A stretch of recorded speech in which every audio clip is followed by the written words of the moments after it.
Botox basically inhibits acetylcholine release in the low absorption sphincter. It reduces the low absorption sphincter resting pressure and hence improves swallowing.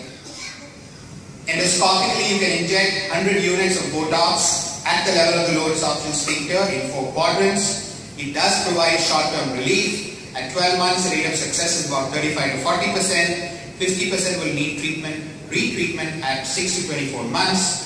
It has the disadvantage of making myotomy more challenging because it induces scarring, and is really reserved for non-surgical candidates and as a bridge to something else, perhaps point. So in conclusion, graded pneumatic dilation. So again, I would like to stress and emphasize this. You have to do sequential pneumatic dilation, starting with 30, moving up to 35 to 40 if necessary. And laparoscopic hair myotomy appear to be equivalent options in the treatment of achalasia. There is some decrease in effectiveness over long-term follow-up, and Botox toxin injection and medications are really options in subjects who have poor operative risks. Thank you. Thank you, Dr. Iyer, for the lucid presentation. Please join us here. We'll have questions later.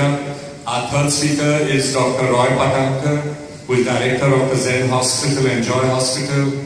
He's one of the few surgeons who is not only a double FRCS, but he has a PhD degree. Dr. Patankar. Thank you, Rajesh. This is going to be an interesting session comparing the 3 modalities of treatment.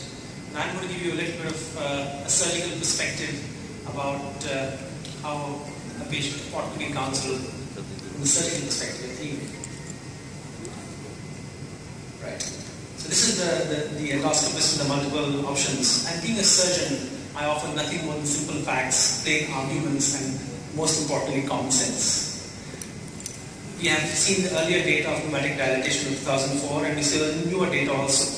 But what does endoscopic treatment mean to the failures? And these failures could be either POEM or laparoscopic errors. And there is data to show that subsequent surgery, laparoscopic myotomy, and by the same rationale, a POEM procedure after a graded dilatation would be substantially more difficult.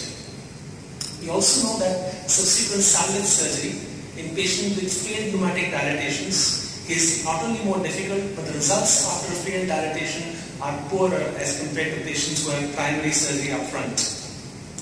The complications are well known to you, have been discussed. GR is about 16%, perforation is up to 5%, and there is also a mortality in this. How are we going to decide which patient to subject to which procedure? Clearly, younger the patient, more aggressive you need to be, because the pneumatic dilatation doesn't actually give a very good result. We've just seen a changing the goal, moving goalposts. From a single pneumatic dilatation, we're suddenly comparing graded dilatations of 2, 3, and 4 sittings over a period of 2 years as now the new gold standard. So when you're comparing a laparoscopic errors, you're not comparing it to a single POEM or a single pneumatic dilatation, but you're subjecting the patient to 3 or 4 dilatations over a period of time. So these are some of the things that you need to keep in mind when you decide which procedure to choose. So do we have a game changer in POEM?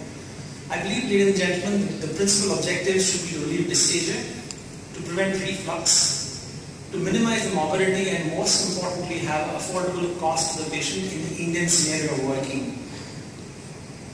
The 2 important determinants for me are what the LES pressure is at the end of your procedure and how much reflux do your patients get after this.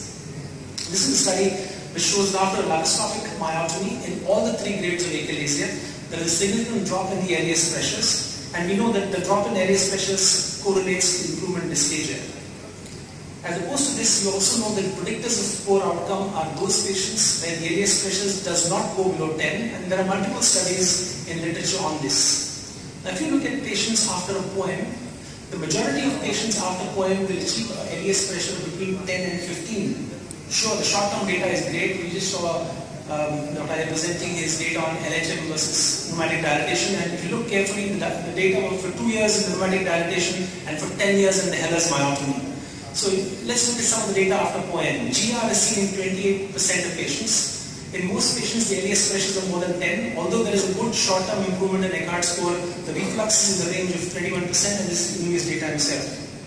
And multiple studies